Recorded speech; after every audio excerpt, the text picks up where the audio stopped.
Film ini berkisah tentang seorang pria yang entah dari mana asal-usulnya mencoba menyelamatkan anak perempuan yang dibawa oleh sekelompok pengedar narkoba karena ibunya telah mencuri narkoba mereka.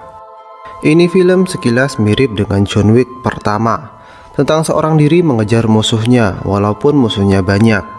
Tapi menurut admin ini film lebih keren dari John Wick pertama. Kenapa? Alasannya ada di akhir video. Oke, langsung saja ke ceritanya.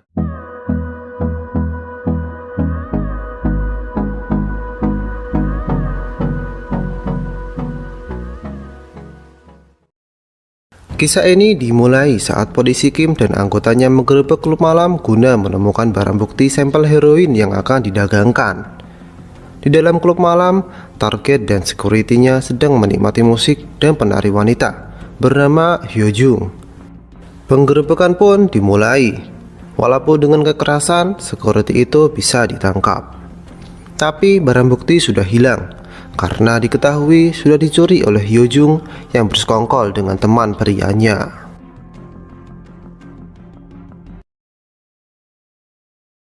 Scene beralih ke seorang pria misterius bernama Cha Tae-sik. Saat dia pulang ke apartemennya, dia ditunggu oleh seorang gadis kecil bernama Somi. Somi kemudian mencoba menggadaikan handset miliknya. Diketahui Cha Tae-sik ini menjalankan bisnis begadian kecil-kecilan di apartemennya. Saat itu Somi melihat sosis yang baru dibeli oleh Tae-sik dan ingin makan bersama. Kemudian Tae-sik menurutinya dan makan bersama Somi. Saat mereka makan bersama, tiba-tiba ada yang memanggil Somi. Dia adalah ibunya Somi, dan ternyata dia adalah Hyojung, penari penghibur di klub malam itu. Tapi saat Somi dipanggil Hyojung, Somi menghindar, mungkin takut dimarahi. Lantas Tae-sik membantunya dan bilang ke Hyojung Somi tidak ada di sana. Hyojung yang tak percaya meminta Tae-sik membuka pintunya. Tapi saat Hyojung melihatnya, Somi benar-benar tidak ada. Kemudian Hyojung menggadaikan sebuah kamera LSR ke Tae-sik. Setelah itu dia pergi. Di tempat lain sang security segera bebas, lalu bertemu dengan polisi Kim. Polisi Kim berkata, "Bilang ke bosmu, aku pasti akan menangkapnya." Setelah itu scene berganti. Setelah heroin itu hilang, diadakanlah pertemuan. Salah satu anggota bernama Mansyuk dimarahi oleh bosnya bernama Oh Myung karena bisa-bisanya menghilangkan heroin yang sangat berharga dan menyuruh segera menemukannya. Di tempat lain, Hyojung ditemui teman prianya dan meminta jatah heroin itu.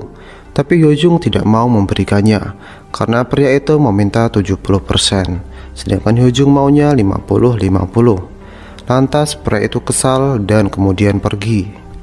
Besoknya diperlihatkan Tae-sik pergi ke suatu tempat dan melihat sebuah foto wanita. Siapakah itu? Orang-orang pun belum tahu. Setelah dari tempat itu, Tae-sik kebetulan bertemu dengan Somi. Dan Somi sepertinya terkena masalah. Somi dituduh mencuri salah satu tas milik seorang anak. Keamanan pun datang dan meminta Somi memberitahu orang tuanya. Lantas Somi yang melihat Tae-sik menunjuk ke arahnya, tapi Tae-sik menghindar dan tak mau ikut campur. Di tempat berbeda, Mansyuk menelepon adiknya bernama Jong-syuk yang juga anggota narkoba, memberitahu bahwa Hyojung sudah ditemukan dan menyuruhnya ke sana. Malamnya Somi dan Tae-sik bertemu di sebuah warung. Tae-sik berpesan, makanya jangan mencuri. Somi semakin kesal dan kemudian pergi. Kakek warung yang melihat itu mengatakan, dia selalu sendirian, sebagai ayahnya ajaklah jalan-jalan. Lalu Somi berkata ke Tae-sik, kamu pasti malu juga mengenal aku, makanya kamu menghindar. Kamu sangat jahat. Aku tidak akan membencimu karena kalau aku membencimu, aku tidak punya lagi orang yang aku sayangi. Lalu Somi pergi. Saat Somi pulang, dia terkejut. Ada orang-orang yang sudah masuk ke rumahnya dan menyiksa ibunya. Sedangkan Tae-sik yang pulang ke apartemennya menyadari ada orang yang sudah masuk ke apartemennya karena gembok terbuka paksa. Benar saja, Tae-sik ditunggu dua orang pria, yaitu sang security dan satunya bernama Jun. Mereka mengatakan kami mencari sesuatu sambil mengarahkan pisau. Taisik kemudian memberikan dompetnya. Mereka tertawa karena itu bukan yang mereka cari. Kemudian hal tak diduga terjadi. Taisik merampas pisau itu dan merobohkan sang security. Lalu Jun meminta bantuan Jong Seok dan Seok mengirim Rowan. Rowan yang sudah ke atas memberikan telepon ke Taisik. Kagetnya Taisik, di telepon itu suami beserta ibunya sudah disandera. Taisik kemudian paham yang mereka cari berarti berhubungan dengan Hyojung. Lantas Taisik memberikan kamera beserta tasnya yang sebelumnya digadaikan Hyojung kepadanya. Ternyata di dalam tas itu terdapat heroin yang mereka cari. Tapi sebelum mereka pergi, Rowan menghabisi sekalian sang security dan meninggalkan sebuah handphone. Saat Taisik ingin mengejar mereka sudah pergi sambil membawa Somi dan Hyojung. Setelah kejadian itu, tiba-tiba Taisik ditelepon dari handphone yang ditinggalkan Rowan. Mereka menyuruh Taisik melakukan sesuatu dan akan melepaskan Somi dan Hyojung setelahnya. Taisik disuruh mengambil sebuah paket di sebuah loker. Saat Taisik membukanya, itu adalah mainan, tapi di dalamnya ada sabu, dan menyuruh pergi ke tempat latihan golf. Lalu cari orang bernama Oh Myung. Di sana Somi dan Hyojung akan dibebaskan. Sampailah Taisik di tempat golf dan kemudian bertemu dengan Oh Myung. Saat itu Oh Myung sepertinya menunggu tamu dari Cina, makanya dia menggunakan penerjemah. Oh Myung mengira Taisik adalah tamu itu. Tapi saat Taisik mengatakan lepaskan mereka dan menunjukkan heroin itu, Oh Myung terkejut. Disusul telepon dari Man Seok bahwa mereka mengkhianati Oh Myung dan akan menyerahkannya ke polisi. Benar saja, pasukan polisi kemudian datang dan mengepung tempat golf itu. Taisik kemudian dilempar dengan maksud dikasihkan ke polisi. Di tengah-tengah penangkapan itu, Oh Myung kabur. Taisik yang melihatnya mencoba mengejar. Sampai akhirnya Oh Myung berhasil dihadang oleh Taisik, tapi Oh Myung kembali lolos. Saat Taisik ingin mengejarnya lagi, dia dikejutkan sesuatu. Itu adalah mayat Hyojung di dalam bagasi yang terbuka, dengan kondisi organ-organ tubuh sudah tidak ada. Lantas kemudian Taisik ditangkap. Kemudian polisi Kim dan anggotanya menyelidiki tempat Hyojung. Saat itu polisi Kim ditelepon oleh anggotanya yang memberitahu bahwa ada seseorang yang ditangkap bernama Taisik, tapi jejak rekam hidupnya dikunci rahasia. Lalu polisi Kim melanjutkan penyelidikannya. Saat polisi Kim melakukan penyelidikan, dia menemukan nota dari pegadaian Taisik. Lantas polisi Kim dan anggotanya bergegas ke tempat Taisik. Terkejutnya mereka menemukan mayat ada di apartemen Taisik. Polisi Kim langsung menghubungi markas, tapi yang menjawab adalah sang penerjemah. Dan dia memberitahu bahwa Taisik sudah pergi dengan melumpuhkan semua polisi yang ada di markas. Di tempat lain, teman pria Hyojung tertangkap dan Somi diserahkan ke nenek pengeksploitasi anak bernama Mahjong. Nenek itu bilang, "Ayo temui ibumu." Somi yang mendengar itu kemudian mau mengikuti nenek itu. Tapi tibanya di sana, Somi malah dikunci di sebuah ruangan bersama anak-anak lainnya. Di tempat lain, polisi Kim yang sudah tiba di markas mencoba mengecek CCTV. Benar saja, tidak ada polisi yang bisa menghentikan Taisik. Di tempat berbeda, teman pria Hyojung dan Oh Myung terbunuh. Kemudian salah satu anggotanya polisi Kim menyarankan agar mencari identitas Taisik lewat email ke Gedung Putih, dengan maksud Gedung Putih akan membantu membuka kunci identitas Taisik. Benar saja, setelah itu identitas Taisik diketahui. Dia adalah salah satu anggota pasukan elit militer yang mendapat banyak bintang penghargaan, dan dia bertugas di misi pemusnah dan penyerbuan paling rahasia di dalam maupun luar negeri. Dan dia juga pelatih militer pasukan itu. Tapi setelah insiden kecelakaan yang menewaskan istrinya, Taisik kemudian menghilang, dan sekarang dia muncul lagi. Di tempat berbeda, Taisik yang memburu kelompok narkoba itu mendatangi sebuah klub malam dan menemukan Jun di toilet di sana. Tanpa basa-basi, Taisik mengancam Jun agar mengatakan di mana Somi berada. Tapi Jun melawan. Saat Jun sekarat oleh Taisik, Rowan datang dan menembak Tae-sik, tapi Tae-sik sigap menghindar sehingga tembakan mengenai Jun hingga Jun tewas. Kemudian terjadilah pertarungan sengit antara Tae-sik dan Rowan. Akan tetapi Tae-sik terkena tembakan Rowan dan Rowan mundur sejenak. Saat mereka ingin melanjutkan pertarungan lagi, Rowan dihentikan oleh Man-seok dan mereka pergi karena polisi sudah datang. Lantas Tae-sik mencoba mengejar mereka, tapi Tae-sik kehilangan mereka. Saat Man-seok dan Tae-sik saling berbicara di telepon, Tae-sik mengancamnya, jika suami tersakiti, dia pasti akan menunjukkan suatu kekacauan yang amat besar.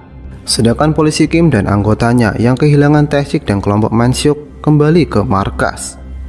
Di markas, dia ditemui anggota Badan Intelijen Negara yang memerintahkan agar polisi Kim menghentikan kasus ini. Tapi polisi Kim tidak mau. Dia lebih rela kehilangan jabatannya ketimbang melalaikan tugasnya.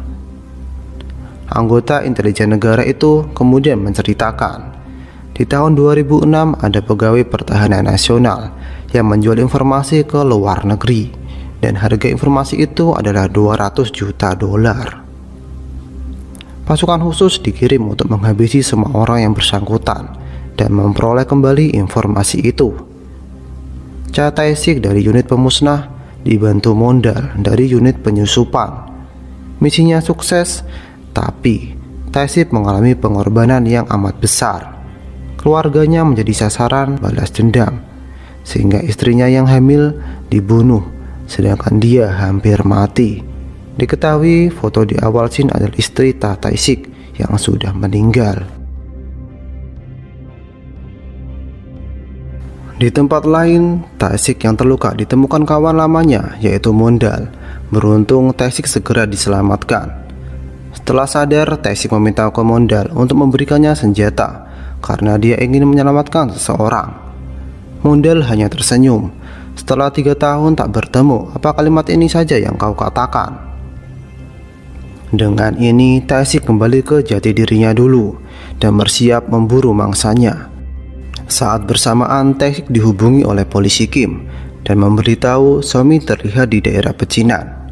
Dan polisi Kim meminta memberitahu apapun yang diketahui oleh Tae-sik.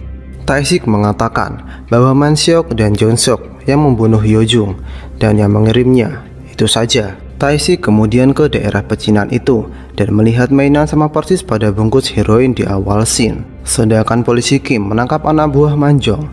Dia berkata Man-jong mengambil anak-anak untuk menjadi kurir sabu karena anak-anak tidak akan dicurigai. Kembali ke Tae-sik.